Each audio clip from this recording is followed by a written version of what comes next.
Engineer আছে, আমাদের বিদ্যুতের ইঞ্জিনিয়ার সাহেব নিয়ে গেছে, আপনি বসেন, উনি আপনাকে দেখবেন। সুতরাং সেই জায়গায় উনি দ্রুত কার্যকর করবে। আমরা যেহেতু আবার 2-3 মাস পরে আসবো, তখন আপনারা বলতে পারবেন যে কাজ হয়েছে কি হয় না। ঠিক আছে, আমরা একটি আমাদের যেহেতু সবার টাকা অ্যাপ নামে একটি অ্যাপ ছিল, আপনারা জানেন 4 কোটি টাকা খরচ করে করছে, সেই অ্যাপ এখন কাজ করে না। এবং যাদেরকে দিয়ে কাজ করাইছে তাদেরকে খুঁজে পাওয়া যায় না। খুব বাজে অবস্থার মধ্যে আছে ভাই। তো সুতরাং আমরা একটা ওয়েব বেস সলিউশন করেছি। আমাদের ফেসবুক গ্রুপে মানে পেজটা আছে, সেটা লাইক দিলে ওখানে পাবেন। ওখানের মধ্যে ওয়ার্ড ভিত্তিক, জোন ভিত্তিক অভিযোগ করার আছে, অপশন আছে। আপনারা যদি অভিযোগগুলো বাসা থেকেও করে দেন, আমরা কিন্তু এবং আপনারা ট্র্যাকিং নাম্বারও পাবেন, সেটার অগ্রগতি কি। তো সেটার মাধ্যমে আমরা আপাতত আচ্ছা ঢাকা উত্তর সিটি কর্পোরেশনে লিখে বাংলায় লিখে সার্চ দিলেই পাবেন। ঢাকা উত্তর সিটি কর্পোরেশনে অনেক ফলোয়ার আছে। সুতরাং সেখানে আপনারা আপনাদের মতামত এবং অভিযোগগুলো আপনারা সবসময় দিতে পারবেন এবং আমরা সেটা মনিটরিং করব। এরপর আসে যে রাস্তাগুলোর কথা বলা হয়েছে। আমরা যতগুলো রাস্তার কথা আজকে আলোচনায় এসছে, ভাই একটু পরে কথা বলেন, একটু পরে কথা বলেন, কথা বলি আমি পরে, আপনারা বলে তো যে রাস্তাগুলোর ব্যাপারে আপনারা আজকে দাবি তুলেছেন, আমি এক্সি মহোদয়কে বলেছি উনি সবগুলো লিখবেন। লিখে অলরেডি অনেকগুলো কিন্তু প্রজেক্ট হয়ে গেছে, তো আপনারা জানেন না। বাকি যেগুলো আছে সবগুলো আমার টেবিলে দিয়ে দিলে আমি এই অর্থ বছরই চেষ্টা করবো এগুলোকে প্রক্রিয়ার মধ্যে ফেলে দেওয়ার জন্য। এরপরে এগুলো রাস্তাগুলো একটা বিষয়, বর্জ্যর ব্যাপারে যে ইস্যুটি বারবার এসছে যে মেইন রোডে বর্জ্য ফেলা হচ্ছে, বর্জ্য কালেক্ট করা হচ্ছে না, কারণ 3টি ওয়ার্ড মিলে একটি এসটিএস। তো সুতরাং আমরা এসটিএস বাড়ানোর জন্য জায়গা খুঁজছি। আপনারা যদি জায়গা খুঁজে পান, ওই যে কাগজটা আছে না, সেখানে লিখে দিবেন এই জায়গাটা একসময় খালি ছিল।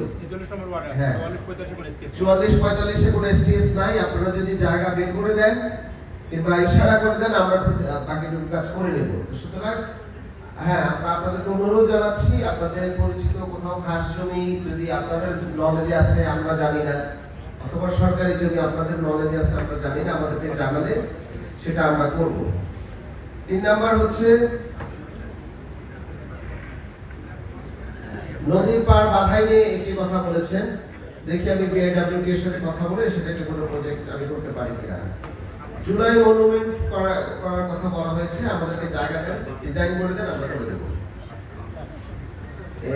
এরপর হচ্ছে প্ল্যান আরবানাইজেশন, একটা গুরুত্বপূর্ণ আলোচনা। আমি এই 18টি ওয়ার্ডে যখনই গণশুনানি করছি, দুটো ক্রাইসিস আমি পাচ্ছি।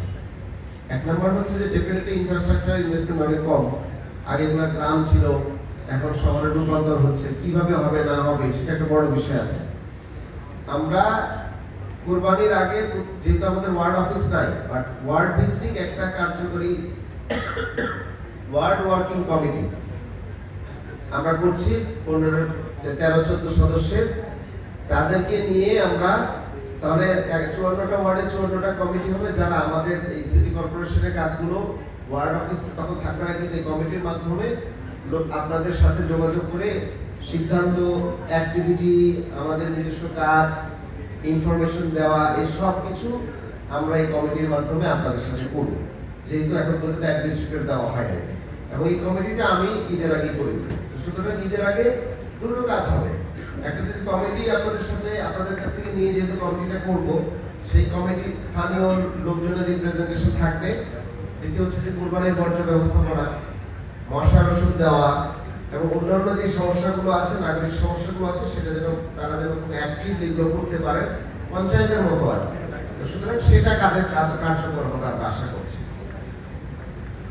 এবং গাছ লাগানোর যে বিষয়টি বলেছেন, এটা সত্য কথা যে আপনাদের এই ওয়ার্ডগুলোতে মানে বাসা বাড়িতে আগে যতটুকুই গাছ ছিল এখন অনেক কমে গেছে, কারণ আমরা খালি টিন শেড ঘর করি, গাছ কাটি ঘর করি, গাছ কাটি ঘর করি।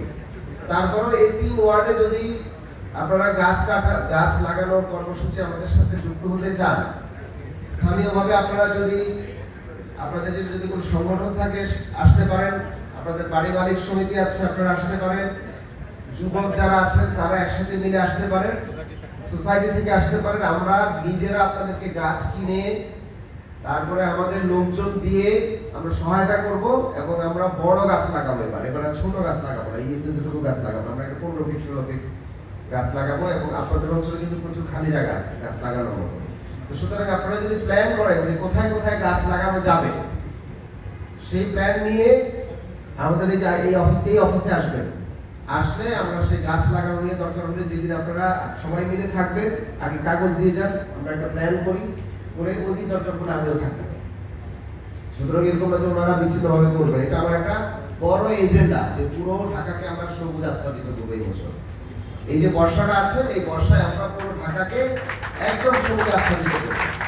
সুতরাং আপনাদের এখন সময়, আপনারা এখানে অনেক সুন্দর সুন্দর গাছ, বড় বড় গাছ লাগানো যাবে। আপনারা নিজেরা তাড়াতাড়ি প্ল্যান করে যে কোন খালি জায়গাটার মধ্যে আপনারা গাছ লাগাতে চান, আপনাদের নিজেদের জায়গা অবিলম্বে লাগাই দিন, ঠিক আছে? শুধুমাত্র সরকারি জায়গা না, রাস্তার পাশে আপনাদের নিজেদের জায়গা যদি হয় যে ভাই আমার বাসার সামনে এইটুকু খালি জায়গা আছে, আমাকে গাছ লাগিয়ে দেন, বড় গাছ, দামি গাছ হোক, সুন্দর গাছ, যে ধরনের হোক না কেন আমরা লাগাবো। এই জন্য আপনারা আমাদেরকে বলেন, যেহেতু আপনাদের এখানে তো ওয়ার্ড ভিত্তিক এবং বাড়ির বিভিন্ন সমিতিও আছে, সেই ভিত্তিক কিন্তু কষ্ট করে আপনারা প্ল্যান করেন কোথায় কোথায় গাছ লাগানো যাবে। খালের পাড় তো যাবেই, সাথে যত জায়গায় প্রয়োজন পড়ে আমাকে লিস্ট দিবেন, আমি গাছ লাগিয়ে দিব এবং আপনাদেরকে সাথে নিয়ে আমরা লাগাবো। সুতরাং এটা একটা গুরুত্বপূর্ণ তথ্য অধিকার নিয়ে কথা বলেছে। আমাদের ওয়েবসাইটে এখন প্রতিটি ওয়ার্ডে কে মশার ওষুধ দেয়, কে ময়লা ফেলে, কে লাইটের জন্য দায়িত্বশীল স্থানীয় পর্যায়ে পর্যন্ত তাদের সকলের মোবাইল নাম্বার দেওয়া আছে। তো সুতরাং আপনারা যারা একটু করে আমাদের কষ্ট করে ওয়েবসাইটে যদি যান তাহলে সেটা পাবেন, এবং যেদিন মশার ওষুধ দেয় নাই অথবা ময়লা কালেক্ট করে নেয় তাদেরকে আপনি সরাসরি প্রশ্ন করতে পারবেন এবং জবাবদিহি করতে পারবেন। সুতরাং এই তথ্যটা আমরা অলরেডি পাবলিক করে দিয়েছি। আরেকটি তথ্য আমরা ভবিষ্যতে পাবলিক করে দিতে চাই, সেটা হচ্ছে যেই প্রকল্পগুলো হাতে নেওয়া হয়েছে।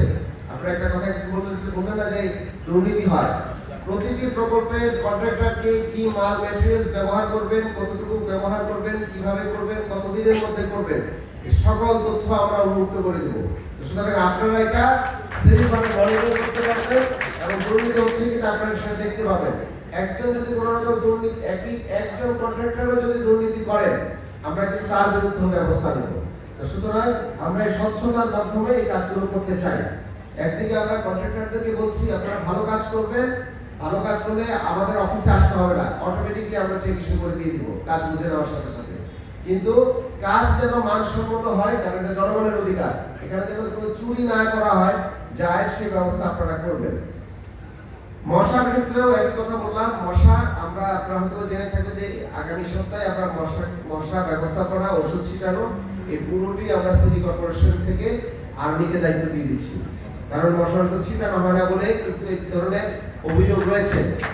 সুতরাং এর পরবর্তীতে আর্মিদের পক্ষ থেকে কারা দায়িত্বে থাকবেন সেটা আমাদের ওয়েবসাইটে থাকবে, তারা মনিটরিং করবেন এবং ছিটাবেন তাদের দায়িত্বে। হয়তো যারা এখন ছিটাচ্ছেন তাদেরকে তারা থার্ড পার্টি হিসেবে নিতে পারেন, কিন্তু পুরোটা মনিটরিং তারা করবেন। আপনারা তাদের সাথে যোগাযোগ করে নিজের অধিকারটি সার্ভিসটি আদায় করে নেবেন, এটা আমি আশা করি। তারপরে যদি কোনো ধরনের ব্যর্থ হয় সেটা আমাকে জানাবেন। কালভার্টটা করে দেওয়া হবে, কালভার্টের কথা যিনি বলেছেন, কালভার্ট করে দেওয়া হবে। এছাড়া আপনারা হয়তো জেনে থাকবেন যে আমি যেদিন দায়িত্ব নিয়েছি, আমার দায়িত্ব নেওয়ার 2.5 মাস পার হয়েছে।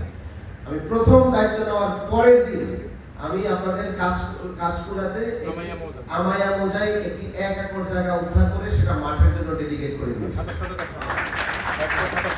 এবং 1 একর 27 শতক জায়গা, 1 একর হচ্ছে মাঠ, 27 শতক হচ্ছে স্থানীয় লোকজন বলেছে যে এটা হেলথ সেন্টার এবং কমিউনিটি সেন্টার করে দেওয়ার জন্য, এটা 1 বিঘা জায়গা।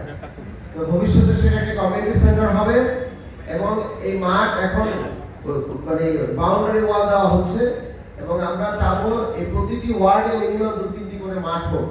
সেজন্য আমরা খাস জমি খুঁজছি, সেই খাস জমি যদি থাকে আমাদেরকে দেখিয়ে দিবেন, সেটা আমরা পালন করব।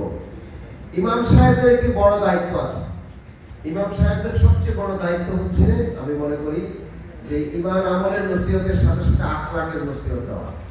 এবং আখলাকের নসিহতের প্রধান নসিহত হচ্ছে আমাদের চরিত্রের মধ্যে আমাদের সবচেয়ে বড় প্রধান চরিত্র কি মুসলমানের, যেহেতু এখানে মুসলমান বেশি সেটা বলতেছে, অন্য কোনো তো আছে। মুসলমানদের সবচেয়ে প্রধান চরিত্র হচ্ছে তাহারা, আরবিতে বলে পবিত্রতা, তাই না? মুসলমান আমাদের রাস্তা দিয়ে যখন আমরা হাঁটি, আমরা যখন আমাদের বাড়ির সামনে দিয়ে হাঁটি, তখন মনে হয় পৃথিবীর সবচেয়ে নোংরা রাস্তা এবং বাড়ি হচ্ছে আমার বাড়ি, কোথায় বাড়ির সামনে। তাহলে তার আমাদের মুসলমানিত্বের যে চরিত্র সেটা তো নাই। তো সুতরাং পবিত্রতাটা শুধুমাত্র অন্তরে আর শরীরের মধ্যে না, পবিত্রতা হচ্ছে ইবাদতের যদি মূল অংশ হয়ে থাকে, ইমানেরও একটা বড় অংশ যদি হয়ে থাকে, তাহলে এই যে ময়লা আমরা বাড়ির সামনে ফেলে রাখি, যে কারণে মশা উৎপাদন হচ্ছে। আপনাদেরকে বলি ভাই, আপনাদের প্রত্যেকের বাড়িতে যাবেন, সামনে বাউন্ডারি বাদ দিয়ে 3 পাশের বাউন্ডারির দিকে তাকানো যায় না, এত ময়লা আপনাদের সকলের বাসা। আমি গ্যারান্টি দিয়ে বললাম আছে, কারণ জানালা দিয়ে আমরা আমাদের বাউন্ডারির ভিতরে ময়লাটা ফেলি। তো সুতরাং এইখানে কিন্তু ডেঙ্গু মশা উৎপাদন সবার আগে হয়। তো সুতরাং ডেঙ্গু মশা উৎপাদনের প্রথম কারখানা হচ্ছে আমাদের সকলের নিজের বাড়িঘর। সুতরাং আপনারা যদি মানে ধর্মীয় অনুশাসনও পালন করতেন, কিংবা আমরা সবাই মিলে যদি ধর্মীয় অনুশাসন পালন করতাম, তাহলে কিন্তু অনেক বড় বড় মানে পাবলিক হেলথ ডিজাস্টার থেকে কিন্তু আমরা মুক্ত হতে পারি। সুতরাং আমরা আহ্বান জানাবো, এই পরিচ্ছন্নতা শুধুমাত্র নিজেদের শরীরের মধ্যে সীমাবদ্ধ না রেখে এটা সমাজ এবং রাষ্ট্রের মধ্যে, রাস্তার মধ্যে নিয়ে যেতে।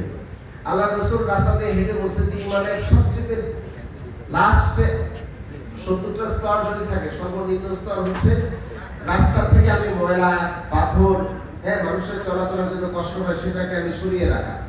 তো এটা তো হচ্ছে, এটা সাদাকা না, কিন্তু এটা হচ্ছে ইমানের অংশ।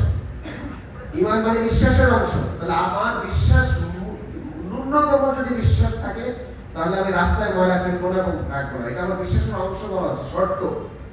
খেয়াল করে দেখেন। তো সুতরাং আমি মনে করি এই আলোচনাগুলো আমাদের জনপরিসরে হওয়া উচিত, তাহলে আমাদের আচরণের মধ্যে যদি কিছু পরিবর্তন আসে, এবং এগুলো দরকার। এবং এগুলো আমরা মসজিদ মাদ্রাসা থেকেও আলোচনা করতে চাই। জন্ম নিবন্ধন নিয়ে একটা আলোচনা হচ্ছে, জন্ম নিবন্ধন নিয়ে আমরা একটি গবেষণা করবো আলাদাভাবে। এটার সাথে যে সংশ্লিষ্ট যতগুলো দপ্তর আছে, এনআইডি, রেজিস্ট্রেশন ডিপার্টমেন্ট থেকে শুরু করে সবাইকে নিয়ে, এবং আইসিটি উপদেষ্টার সাথে আমি কথা বলেছি, উনি আমার বন্ধু, উনি আমি মিলে আমরা পুরো কারিগরি বিষয়টা নিয়ে এটা সমাধান করতে চাই, যেন জন্ম নিবন্ধনটা ঘরে বসেই করা যায়। আমরা একটা প্রসেস করছি, এটা একটা সময় লাগবে, কিন্তু সেটা আমরা করতে চাই। ইতিমধ্যে আমরা ট্রেড লাইসেন্সের এরকম অবস্থা করেছি যে আপনারা ঘরে বসে ট্রেড লাইসেন্স করতে পারবেন, আপনারা সেটা জানেন। এবং ট্রেড লাইসেন্সের ফিস, নবায়ন ফি অফিসে আসা লাগবে না, আপনারা ঘরে বসেই দিতে পারবেন। ট্যাক্সের ব্যাপারেও আমরা একটি সিদ্ধান্ত নিয়েছি, এবং আশা করি আগামী সপ্তাহ থেকে সেটা আপনারা কার্যকর পাবেন। ঘরে বসে আপনারা নিজেদের ট্যাক্স সেলফ অ্যাসেসমেন্ট করতে পারবেন। তো সুতরাং আপনাকে অফিসে এসে, এই যে একটা কথা আপনারা বললেন না এখানের মধ্যে, যে কর কর্মকর্তার নৈতিকতা, আপনাদেরকে ভিজিটিং কার্ড বাসায় দিয়ে দিয়ে বলতেছে আপনার এত হাজার টাকা ট্যাক্স হয়েছে কিংবা লাখ টাকার ট্যাক্স হয়েছে, আপনি আমার সাথে দেখা করেন। এই প্র্যাকটিস বন্ধ। সেলফ অ্যাসেসমেন্টের ব্যবস্থা করে দিয়েছি। বাসায় বসে আপনার অ্যাসেট নিজে ইভালুয়েট করে, এখানে ক্যালকুলেশন, অটো ক্যালকুলেশন আছে, কিছু করা লাগবে না। বাড়ির নাম্বার, কত স্কয়ার ফিট বাড়িতে থাকেন, বাড়ি আলাদা ভাড়াটিয়া, ব্যাংক লোন আছে কিনা, এগুলো লিখলে, কবে বাড়ি করছেন, এগুলো লিখলেই অটোমেটিকলি অ্যাসেসমেন্ট চলে আসবে। আপনার কাছে ওটিপি চলে আসবে, আপনার ট্যাক্স জমা দিয়ে দিবেন। সুতরাং কোনো ধরনের হ্যারাসমেন্ট নাই। এরপরেও অনেকে ভাবতে পারেন যে আমি এই অ্যাসেসমেন্টটা আপিল করতে চাই, তো সেখানে আপিলের সুযোগ থাকে। আপনি আপিল করলে আপিল অটোমেটিক চলে যাবে, কিন্তু আপিলে গিয়ে আবার টাকা পয়সা কমবে। যতটুকু অটোমেশন করা যায় সেটা আমরা এই ট্যাক্স, এই ইয়ারের আমাদের জানেন যে সামনে একটি ট্যাক্স মেলা হচ্ছে, 1 মাস ব্যাপী, 20 দিন ব্যাপী ট্যাক্স মেলা হচ্ছে। সেই মেলার আগে আমরা এই ডিজিটাল প্ল্যাটফর্ম সবগুলো রেডি করে আসবো, যেন আপনারা অনেকে যদি না আসতে পারেন, বাসায় বসে ট্যাক্স দিতে পারেন। এবার আসেন ট্যাক্স নিয়ে যেই অভিযোগ, সেটা নিয়ে একটু কথা বলি, যেটা গুরুত্বপূর্ণ, আপনারা সকলেই সেটার জন্য তাকিয়ে আছেন। প্রথম কথা হচ্ছে, একটা জিনিস খেয়াল করেন ভাই, আগে সব যারা ছিলেন তারা আপনাদেরকে একটা মিথ্যা আশ্বাস দিচ্ছে, আইনের বাইরে কিন্তু আমিও যেতে পারবো না, আপনিও যেতে পারবেন না। মিথ্যা আশ্বাস দেওয়ার কারণে এতগুলো ট্যাক্স জমছে না। এখন জমার পরে আমিও যদি চলে যাই, আমি একটা মিথ্যা আশ্বাস দিয়ে যদি চলে যাই, এরপরে যিনি আসবেন কিংবা কর্মকর্তা যারা আছে, তো আইনের বাইরে তো কেউ যেতে পারবো না। তখন ওই আইন পালন করার নামে কিন্তু আপনাদের কাঁধে আরো বড় বোঝা চলে আসবে। এটা হচ্ছে বাস্তবতা। আসতেছি একটা বুঝেন। দ্বিতীয় হচ্ছে, ডেফিনেটলি সেবা না দিতে পারলে ট্যাক্স নেওয়াটা একটা শরমের বিষয়, তাই না? তাহলে আমরা কেন সেবা না দিয়ে ট্যাক্স নিব? এটা একটা বড় প্রবলেম। এবং এই কথাটি আমি আমার বোর্ড মিটিং এ উঠিয়েছিলাম, গত বোর্ড মিটিং উঠিয়েছি, আগামী কালকে আছে স্যার। কালকে একটা বোর্ড মিটিং আছে, সেখানে আমরা উঠাবো। এবং আগামী বোর্ড মিটিং এ আমরা কিছু সিদ্ধান্ত এসেছি, বিশেষ করে 18টি ওয়ার্ড নিয়ে একটি সিদ্ধান্ত এসেছি। 18টি ওয়ার্ডের প্রথম সিদ্ধান্ত হচ্ছে যে আমরা চেষ্টা করেছি 2018 ছাড়া 2024 থেকে ট্যাক্সটা নেওয়া যায় কিনা। শেষ করি কিন্তু আইনগত ভাবে আমার কোনো স্কোপ ছিল না সেটা নেওয়ার। তারপরে আমরা কি করেছি, আচ্ছা তাহলে ট্যাক্সের তো অনেক বিষয় আছে, 12% ট্যাক্স না, 12% ট্যাক্সের মধ্যে প্রায় অর্ধেক হচ্ছে পৌর কর, লাইটের কর, ময়লার কর, এই সব, মানে 12%-এর প্রায় অর্ধেক হচ্ছে এই অংশ। তখন বললাম ঠিক আছে 18 থেকে তাহলে এটা আমরা অর্ধেক করে ফেলি, যে টাকাটা আপনারা আপনার উপরে ধরেন এখন 18, 19, 20, 21, 22, 23, 24 7 বছরের ট্যাক্স না, এটাকে অর্ধেক করি, অর্ধেক আমি নিতে পারি কিনা আপনাদের, মানে 50% মওকুফ করতে পারি কিনা কোনো না কোনো প্রক্রিয়া করে। তখন বোর্ডে আমরা সর্বসম্মতভাবে সিদ্ধান্ত হচ্ছে শুধুমাত্র হোল্ডিং ট্যাক্সটা নিব, রাস্তার ট্যাক্স, লাইটের ট্যাক্স, পৌর ট্যাক্স, তারপরে ময়লার ট্যাক্স নামে এই যে 12%-এর 6 থেকে 7% ট্যাক্স সেটা আমরা নিব না। হ্যাঁ, সেটাই বলছি। সুতরাং 23%-এর 12% আমরা নিব না, এটা হচ্ছে প্রথম কথা। দেখেন আপনার ট্যাক্স অর্ধেক হয়ে আসলো, হিসাবটা বুঝেন কিন্তু একটা, আপনি বুঝে দেখেন আমি বুঝাইতে পারছি কিনা, না পারলে আমরা আবার ব্যক্তিগতভাবে বসবো, কোনো সমস্যা নেই, আমাদের কারণ কোনো গ্যাপটা না থাকুক সেটা বড় বিষয়, কিন্তু আপনারা এটা বুঝে যান, কারণ আপনারা গিয়ে তো আপনাদের এলাকাতে আলোচনাটা করবেন। তো প্রথমে এটা চেষ্টা করেছি হাস করে ফেলার জন্য প্রসেসের মধ্যে দিয়ে। দ্বিতীয় হচ্ছে একবারে যখন ট্যাক্স আপনারা জমা দিবেন তখন আপনাদের অতীতের একটা, যেহেতু আগে ট্যাক্স দেন নাই, সেখানে একটা 15% সারচার্জের একটা জরিমানা আছে, সেটা মাফ করার ব্যবস্থা আগামীকালের মিটিং আমি ব্যবস্থা করে ফেলব। সুতরাং ওটাও একটা মানে আরেক ধরনের রিলিফ আমরা করব। 3 নাম্বার হচ্ছে একসাথে ট্যাক্স দিলে 15% মওকুফ আছে, 10% মওকুফ আছে, দ্যাট মিন্স 50%। প্রথমে কি হলো, আপনি পুরো এই হচ্ছে পুরো বডি, এটারে এই পুরো ট্যাক্সটা আমি অর্ধেক করলাম প্রক্রিয়া করে, খেয়াল করে দেখেন, এখন দেখবেন এতটুকু টাকা, তার থেকে আরো 15% কমাইলাম, তার থেকে আরো 10% কমাইলাম, এরপরও আপনাদের আপিল করলে আরো 25% কমবে। এই আবার কমিশন অফিসে আপিল করতে হ্যাঁ, এটা কমিশন যদি আপিল করে তাহলে আরো 25% কমবে। আসলে কত হবে? পুরো পেজটা কত বড় ছিল, ট্যাক্স কতটুকু করা হচ্ছে আপনি খেয়াল করে দেখছেন, প্রসেসে আসতো। আপনারা বুঝছেন বিষয়টা। সুতরাং যেহেতু একটা আইনগত বাধা বিপত্তি আছে, আর টাকা না দিলে তো আমরা এই অবকাঠামোগুলো করতে পারবো না, সত্যি কথা হচ্ছে যেটা। সুতরাং আপনাদের যেন লোড না হয়, এখন আপনারা মনে করছেন যে আপনাদের কাঁধে 1 থেকে 1.5 লক্ষ টাকার ট্যাক্স আছে, কারণ হিসাব কিন্তু ওরকমই আসে, এবং আমরা পরে হিসাব করে দিচ্ছি আপনার ট্যাক্স 12,000 থেকে 20,000 টাকার মধ্যে থাকে সর্বোচ্চ হিসাব করে, এর বেশি হবে না কিন্তু রেঞ্জ। তো সুতরাং আপনারা যদি মেলায় আসেন কিংবা আপনার ট্যাক্স কতটুকু হইলে আপনি বুঝতেছেন কতটুকু দেওয়া যাবে না যাবে, সেজন্য আমরা মেলাতে আলাদা আলাদা বুথ রাখতেছি, ভলান্টিয়ার রাখবো, আসলে আপনারা এগুলো দেখবেন যে এটা যা ভাবছেন তার 10 ভাগের একটা। সত্য কথা, মেলাটি আগামী মাসের 11 তারিখ থেকে 30 তারিখ। 11 তারিখ থেকে 30 তারিখ পর্যন্ত আমরা মেলাটি করব। আমাদের এখানে হবে, উত্তরখানে এখানে হবে এবং উত্তরখানে হবে। তো সুতরাং এবং ওখানে মোবাইল ব্যাংকিং থেকে শুরু করে সকল ধরনের ব্যাংকিং ফ্যাসিলিটি থাকবে, আপনাদের জন্য গিফট থাকবে, এবং এগুলোকে সহজে সমাধান করা যায় যেন সেই ব্যবস্থাটা আমি করছি ভাই। তাৎক্ষণিক সমাধান হয়ে যাবে, কোনো ধরনের হ্যারাসমেন্ট নাই। একজন এসে আপনাকে একটা অ্যাসেসমেন্ট দিয়ে যাবে, দিয়ে যাওয়ার পরে আপনি সেখানে তার পিছনে ঘুরবেন, তাকে আবার পার্সেল করে আপনি ট্যাক্স কমাবেন, এগুলো লাগবে না, আমরা এখানে বসে সব সমস্যার সমাধান করে দেব। সুতরাং সেটার জন্য আমি আজকে গত 2 সপ্তাহ ধরে বারবার আমার সকল এই ডিপার্টমেন্টের সাথে মিলে এগুলো সমাধান করেছি। সাধারণত বোর্ড মিটিং এগুলো আলোচনা হয় না, বোর্ড মিটিং আমরা সিদ্ধান্ত নিয়েছি, আগামীকালের বোর্ড মিটিংও আমরা আরেকটি সহনীয় সিদ্ধান্ত যেন আসতে পারি, সেগুলো আমি করছি। তো সুতরাং ট্যাক্স নিয়ে যারা একটু ওয়ারিড আছেন, আপনাদেরকে আমি আশ্বস্ত করতে চাই যে এই 18টা ওয়ার্ডের জন্য এই নিয়ম, অন্য কোনো ওয়ার্ডের জন্য কিন্তু এই নিয়ম না, অন্য ওয়ার্ডে আগের মতো নিয়মে যাবে। সুতরাং আপনারা যদি এই মেলাতে এসে ট্যাক্সের বিষয়গুলো সমাধান করেন তাহলে মেলার পরে কিন্তু আমরা এই সুবিধা দিতেও পারবো না।